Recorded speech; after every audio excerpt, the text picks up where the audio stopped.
का चौथा हिस्सा 250, 40 का चौथा हिस्सा 10, तो 260 रुपये। तो इसमें से 260 रुपये निकालने पर टोटल कितने रुपए बच गए हैं? तो टोटल रुपये बच गए हैं भाई 800, 780। ठीक है, तो टोटल रुपये 780 बच गए। अब जो बाकी रुपए हैं, बिकॉज ए और बी ने इस रेशो में इन्वेस्टमेंट की थी, तो उनमें इस रेशो में बटेंगे 780। ये जो पहले के 25% मिले हैं, ये तो एक्टिव पार्टनर होने की वजह से मिले हैं, सक्रिय भागीदार है वो। तो भाई 13 चौके 52, 13 छके 78। ठीक है, 2 3 6, 2 5 10, तो 5 3 15, तो 315 रुपये यहाँ पर हो गए। तो भाई ए को 25% यहाँ पर मिले थे, 315 यहाँ पर मिल गए, तो कुल मिलाकर 575 रुपये मिल जाएंगे और आंसर हो जाएगा ऑप्शन सी। ठीक है, 2% के 42 टुकड़े करें, उसमें से 8 टुकड़े की जो वैल्यू होती है, इसको उतना ज़्यादा मिला। अब बात को ध्यान से सुनिएगा, एक सिस्टम लिखने से इसका आंसर आ सकता है, एक एक्सप्रेशन लिखने से इक्वेशन का, वही समझाने जा रहा हूँ कि ये प्रॉफिट है, प्रॉफिट मतलब कि पी, इस प्रॉफिट का 40% मतलब कि 2/5, ये हो गया प्रॉफिट का 40%। अगर इसके मैं 42 हिस्से करूँ बराबर बराबर, और उसमें से 8 हिस्से की वैल्यू निकालूं, तो 42 हिस्से करके 8 मतलब कि 8 आउट ऑफ 42। अगर मैं प्रॉफिट का 8 आउट ऑफ 42 निकालूं, यही वो हिस्सा है प्रॉफिट के 40% का, अगर मैं इतना निकालूं तो ये बनता है कि कौन से बंदे को ज़्यादा मिले हैं और कितने मिले हैं। तो यहाँ पर वो लोग बोल रहे हैं कि 800 रुपये ज़्यादा मिले। मैं फिर से बताने की कोशिश कर रहा हूँ कि कन्फ्यूजन ना हो, कि प्रॉफिट का 40% जो है वो उनके रुपयों के हिसाब से बटा है। एक को मिले 25 हिस्से, एक को मिले 17 हिस्से, तो एक को 8 हिस्से ज़्यादा मिले हैं, ये 8 हिस्से ज़्यादा मिले हैं, यही इसी की वैल्यू 800 है। तो मतलब जो प्रॉफिट का 40% है, प्रॉफिट का 2/5, उसका 8 आउट ऑफ 42 में करता हूँ, वही 800 के बराबर है। ठीक है, तो यहाँ पर प्रॉफिट की वैल्यू क्या होगी वो भी निकाल लेते हैं। तो देखो भाई, 8 से मैंने इसको काटा, ये गया 1 पर, 2 से मैंने इसको काटा, ये गया 21 पर, 21 5 105, 105 को उधर ले जाओ तो प्रॉफिट की वैल्यू आ जाएगी 105 के आगे 2 जीरो, यानी कि 10,500। ठीक है, तो तो हो सकता है आपको लगे कैन नोट से, लेकिन यहाँ पर कैन नोट से नहीं होगा। क्यों नहीं होगा? देखो मेरी बात को ध्यान से सुनिएगा, कि रेशियो के अंदर अगर आप 5 5 जोड़ रहे हो तो हमें पता नहीं क्या रेशियो हो जाएगा। अगर आप 7 7 जोड़ रहे हो तो हमें पता नहीं क्या रेशियो हो जाएगा। अगर आप 7 7 घटा रहे हो तो हमें पता नहीं क्या रेशियो हो जाएगा। लेकिन रेशियो जो है वो मल्टीप्लीकेशन से डील करता है, डिवीजन से डील करता है। अगर आप उस रेशियो को 2 से गुना करोगे तो हमें पता है रेशियो नहीं बदलेगा। ठीक है, नहीं बदलेगा, क्योंकि 2 से गुना करोगे तो 8 और 6, 2 चौके 8, 2 3 उतना ही हो जाएगा फिर से। तो मतलब रेशियो के अंदर हम गुणा करने से कितना होगा, भाग करने से कितना होगा, ये तो बता सकते हैं। अगर हम परसेंटेज में बढ़ाएं या फिर कंपैरिजन में बढ़ाएं कि आधा बढ़ गया, 1.5 गुना बढ़ गया, तो हम बता सकते हैं। लेकिन ऐसे ऐसे नहीं बता सकते कि 3 जोड़ दिया, 7 जोड़ दिया, उस केस में डायरेक्टली कि पहले रेशियो इतना था, एक में 2 जोड़ दिया, एक में 3, तो अब बताओ कितना होगा, ऐसे नहीं बता सकते। ठीक है, एडिशन एंड सब्ट्रैक्शन में डील नहीं करता रेशियो। तो अब यहाँ पर उसने बोला 20% बढ़ गया, तो 20% बढ़ने का मतलब है कि 6/5 गुना हो जाना।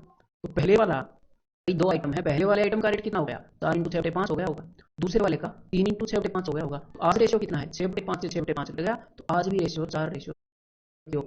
अगर छोटे नंबर का आधा दोनों नंबर में से घटाया गया, तो छोटा नंबर कौन सा है, ये 3, इसका आधा। तो भाई यहाँ पर अब 3 का आधा करने में मेरे को हो रही है प्रॉब्लम, तो मैं कर लेता हूँ पूरे रेशियो को डबल। 4 का डबल 8, 3 का डबल 6, पूरे रेशियो डबल तो कर ही सकते हैं ना। देखो दोनों नंबर का यही रेशियो है। अब छोटे वाले नंबर का आधा, तो 6 का आधा क्या होता है 3, अगर 3 दोनों में से घटाया गया, अब आपको लगेगा यहाँ पर तो घटाने की बात हो रही है, तो यहाँ पर तो कैन नॉट से आएगा। लेकिन यहाँ पर कैन नॉट से क्यों नहीं आएगा, ध्यान से सुनिएगा। यहाँ पर जो चीज़ घटाई जा रही है वो रेंडमली नहीं घटाई जा रही।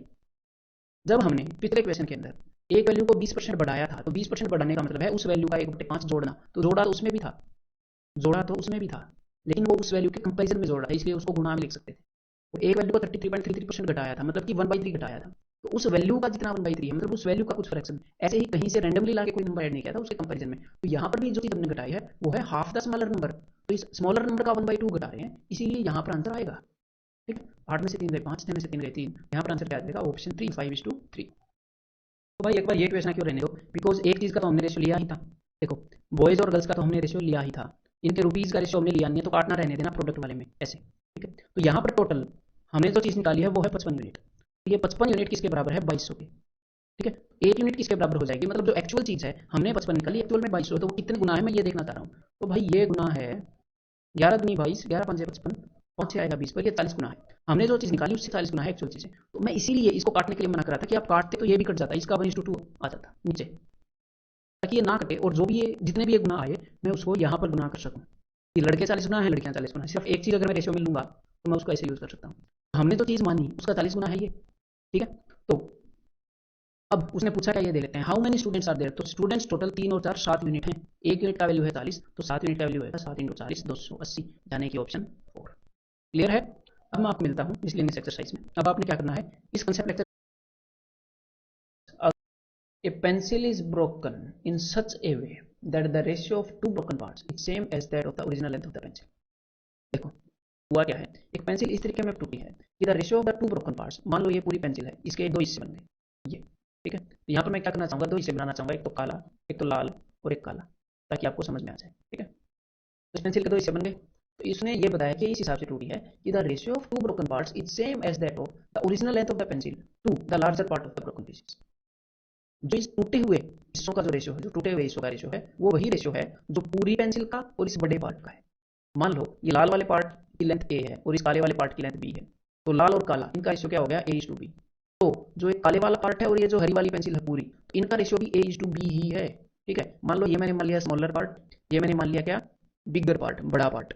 ठीक है, और ये मैंने पूरी पेंसिल की लेंथ क्या हो जाएगी, पूरी पेंसिल की लेंथ हो जाएगी, ये स्मॉलर पार्ट ये बिगर पार्ट, पूरी पेंसिल की लेंथ हो जाएगी एस प्लस बी। तो जो एस और बी का जो रेशियो है, एस अपॉन बी, वही रेशियो है इस बड़े पार्ट का, मतलब B upon S plus B और पेंसिल का। बड़े पार्ट की लेंथ है बी और एस प्लस बी क्या होगी, पूरी पेंसिल की लेंथ। पूरी पेंसिल की लेंथ हो जाएगी एस प्लस बी। तो जो एस और बी का जो रेशियो है, एस अपॉन बी, वही रेशियो है इस बड़े पार्ट का, मतलब B upon S plus B और पेंसिल का। बड़े पार्ट की लेंथ बी और एस प्लस बी क्या होगी, पूरी पेंसिल की लेंथ।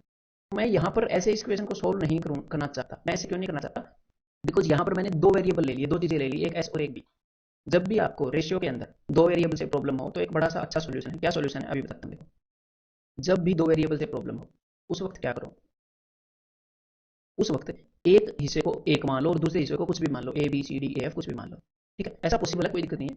एक को हम एक मान सकते हैं, दूसरा जो है वो जरूरी थोड़ी है इंटीजर में आएगा, 5/3 आ जाए, 7/2 आ जाए, कुछ भी आ जाए, तो कुछ ना कुछ तो आएगा ही। एक को मैंने एक मान लिया, दूसरे को मैंने के मान लिया, तो पूरी पेंसिल की लेंथ क्या होगी, तो पूरी पेंसिल की लेंथ हो जाएगी एक प्लस के। ऐसा करें दोनों हिस्सों का रेशियो। तो इसको सॉल्व करते हैं भाई। के को मैं उधर लेके आया, K square is equal to 1 plus K, इसको मैंने क्रॉस मल्टीप्लाई किया, तो ये यहाँ पर क्वाड्रेटिक इक्वेशन बन गई। और क्वाड्रेटिक इक्वेशन को हमें सॉल्व करना पड़ेगा, और इसकी रूट्स जो हैं, वो इसकी रूट्स भी वैसी आ रही हैं भाई, रूट के अंदर आ रही हैं जो इसका सॉल्यूशन है। तो हमें वही फॉर्मूला लगाना पड़ेगा, वो आपको याद होना चाहिए। क्वाड्रेटिक इक्वेशन का फॉर्मूला क्या होता है, 8वीं या 9वीं में हमने पढ़ा है, minus B plus minus under root B square minus 4ac upon 2a।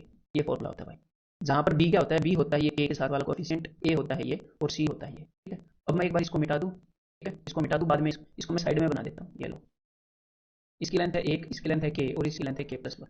ठीक है, तो देखो अब मैं इसको सोल्व कर रहा हूँ। माइनस बी की वैल्यू है -1, तो minus minus plus 1 plus minus under root B square -1 का स्क्वायर 1 माइनस 4ac, तो -4 इंटू ए की वैल्यू है 1 और सी की वैल्यू -1, तो माइनस माइनस प्लस, तो +4 डिवाइडेड बाई 2a, तो डिवाइडेड बाई 2a, ए की वैल्यू है 1। यहाँ पर आंसर क्या आ गया, 1 प्लस माइनस अंडर रूट 5/2। अब मेरी बात बताओ, देखो मेरी बात का जवाब दो। एक तो है 1 माइनस रूट 5/2 और एक है 1 प्लस रूट 5/2, इसकी दो रूट आई। तो भाई ये जो रूट 5 है ना, देखो जब आप रूट 4 को सोल्व करते हो तो 2 आता है, रूट 4 को सोल्व करते हैं, तो जो रूट 5 है वो रूट 4 से बड़ा होगा, 2 से भी बड़ा होगा। तो यहाँ पर जो आंसर आ रहा है वो नेगेटिव में आ रहा है, और कभी भी किसी भी चीज़ की लेंथ नेगेटिव में नहीं हो सकती, तो इसको खत्म कर दो। सिर्फ यही पॉसिबल है एक।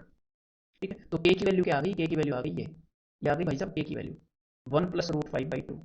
यहाँ पर भी ठीक है, नीचे क्या हो जाएगा, 1 प्लस रूट 5/2। अब इन्होंने पूछा क्या है वो देख लेते हैं। इन्होंने पूछा है the ratio of the other part two the original length of the pencil. दूसरे पार्ट का और ओरिजिनल लेंथ का रेशियो क्या होगा, तो दूसरे पार्ट का रेशियो है 1 ये, और ओरिजिनल लेंथ पूरी लेंथ कितनी है, पूरी लेंथ ये। इसको मैं एक बार जोड़ दूँ, ये 2 चला जाएगा ऊपर, ऐसे नीचे 2, तो 1 के बटे में क्या करेंगे 3 प्लस रूट 5, और ये 2 चला जाएगा भाई साहब ऊपर। तो यहाँ पर आंसर क्या आ गया, यहाँ पर आंसर आ गया 2:3 + रूट 5।